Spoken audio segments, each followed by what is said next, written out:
नमस्कार, जय श्री राम। मैं आप लोगों के बीच में आज फिर उपस्थित हूँ अपने किसी नए टॉपिक के साथ। जैसा कि आप लोग देख रहे हैं कि अभी सब जगह पूरा उथल पुथल मचा हुआ है। बहुत सारी चीज़ें हैं, बहुत सारी बातें हैं करने के लिए, लेकिन मैं आज दो मुद्दों पे बात करूँगी। पहला मुद्दा तो ये कि जो एकदम लेटेस्ट है कि सुप्रीम कोर्ट के जज के ऊपर एक युवा अधिवक्ता ने कुछ पेपर उछाले, फाइल फेंकी और अभद्र गालियां दी। ये बहुत चिंतनीय, निंदनीय विषय है। इसका समर्थन कोई नहीं करता, लेकिन इसके तह तक जाने की आवश्यकता बहुत ज़्यादा है। आवश्यकता इस प्रकार है कि देश की धड़कन युवा होते हैं। युवा अधिवक्ता को इस तरह की हरकत करने की आवश्यकता क्यों पड़ी?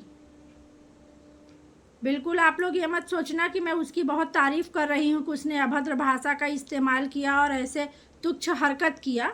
नहीं करना चाहिए था, लेकिन हमारे न्यायालय की व्यवस्था इतनी ख़राब हो चुकी है, अधिवक्ता इतने त्रस्त हो चुके हैं।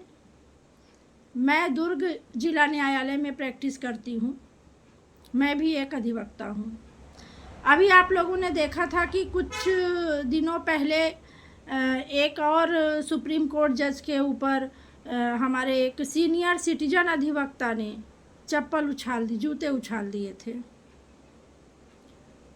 सीनियर सिटीजन जो हैं वो भी इस तरह का काम कर रहे हैं। युवा अधिवक्ता है, वो भी इस तरह की अभद्रता कर रहे हैं। उससे भी हट के अभी कुछ दिनों पहले की ही बात है कि हमारे देश के युवाओं को हमारे देश के जस्टिस के द्वारा काकरोच जैसे शब्द का इस्तेमाल किया गया। ये जो दो तीन चीज़ें जो हो रही हैं कि क्या कारण है कि आम पब्लिक में युवाओं के प्रति, देश के लोगों के प्रति हमारे सुप्रीम कोर्ट के जजों का कोई तालमेल नहीं बैठ पा रहा है। हमारे न्यायालय की प्रक्रिया से कोई व्यक्ति खुश नहीं है, स्वयं अधिवक्ता भी खुश नहीं है।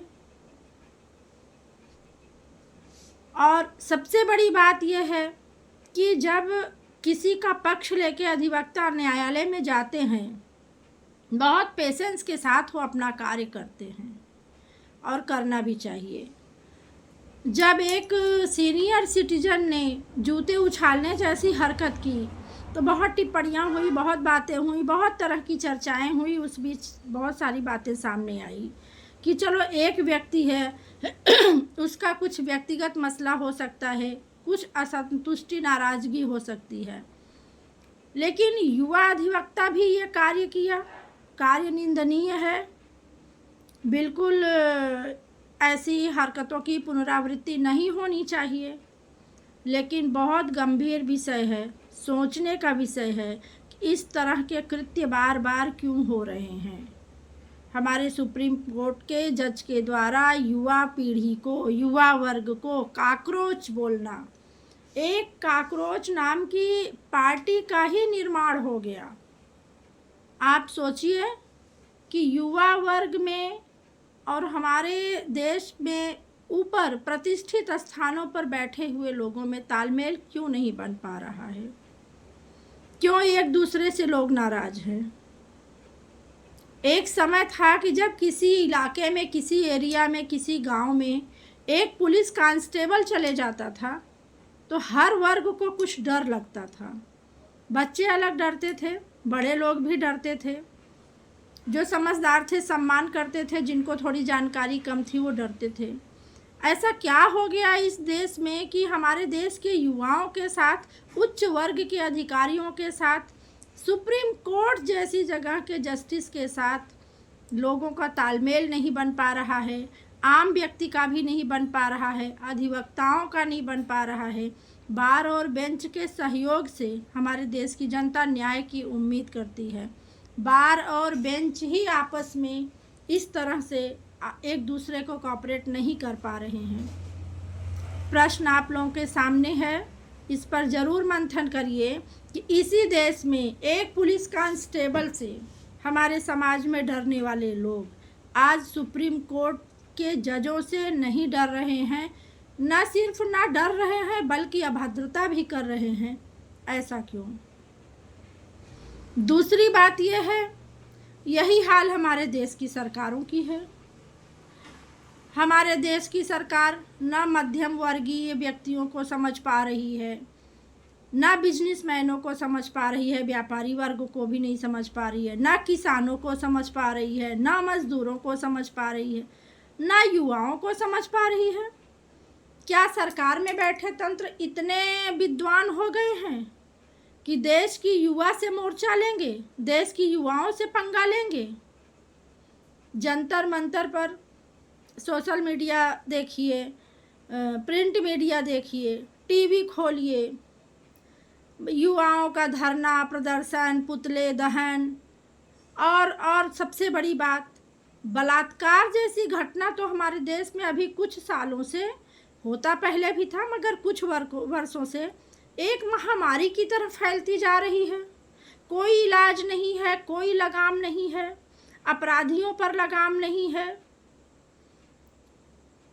शिक्षा के अव्यवस्था पर, शिक्षा के पर होते हुए भ्रष्टाचार पर कोई लगाम नहीं है। हर तरह से हर वर्ग को सिर्फ दबाने और कुचलने का ही काम किया जा रहा है। बहुत शर्म की बात है कि हमारे देश के युवा अपने भविष्य के बारे में ना सोचकर पेपर लीक जैसे मुद्दों पर जंतर मंतर पर बैठते हैं, जगह जगह प्रदर्शन करते हैं। बहुत शर्मनाक बात है। सरकारें भी इस तरफ ध्यान दें और जनता भी ध्यान दे, क्योंकि एक वोट से आप सरकारें बना सकते हैं तो आप आपसी सहमति से और अपनी एकजुटता से उसी सरकार को ध्वस्त भी कर सकते हैं। हमारे देश के बच्चे अपनी पढ़ाई लिखाई बंद करके धरना प्रदर्शन में लगे हुए हैं। ये शर्म की बात है। ना वो प्रशासन से अपने आप को मैच कर पा रहे हैं, तालमेल बिठा पा रहे हैं, ना सुप्रीम कोर्ट से बिठा पा रहे हैं, ना ही सरकारों से कोई व्यक्ति खुश है। कोई होंगे खुश जो अभी कमेंट में आएंगे, बताएंगे कि हम बहुत खुश हैं, आप क्यों नाराज़ हो? तो हम इसलिए नाराज़ हैं, आपको सैलरी मिलती होगी, पेंशन मिलती होगी, या आपके बाप दादाओं ने इतनी संपत्ति बना के रखी होगी। जाके देखिए उन घरों में जो बच्चे बहुत मुश्किल से अपनी फीस भर पाते हैं, एक बार फॉर्म भरते हैं, परीक्षा देते हैं, रिजल्ट का इंतज़ार करते हैं, पता चलता है रिजल्ट नहीं, पेपर लीक। आप उनके पास जाइए, मिलिए। बहुत गंभीर विषय है, बिल्कुल ध्यान देने की बात है और सोचने की बात है, क्योंकि किसी भी बीमारी का इलाज तभी संभव होता है जब वो बीमारी हुई कैसे इसके जड़ तक जाया जाता है। उसी प्रकार हमारे देश में जो भी अव्यवस्था चल रही है, जो उथल पुथल चल रहा है, कोई वर्ग किसी से खुश नहीं है। उसका समाधान तभी निकल सकता है जब आप उसके तह तक जाने की कोशिश करेंगे कि नाराज़गी है कहाँ। कभी हमारे देश के सुप्रीम कोर्ट के जजेज युवाओं पे कटाक्ष करते हैं, कभी युवा वर्ग उन पर कुछ आपत्तिजनक बात, गाली गलौज और आपत्तिजनक हरकतें करता है। यह ठीक नहीं है। ये देश किस दिशा में जा रहा है, विचार करने की बात है। जय श्री राम। धन्यवाद।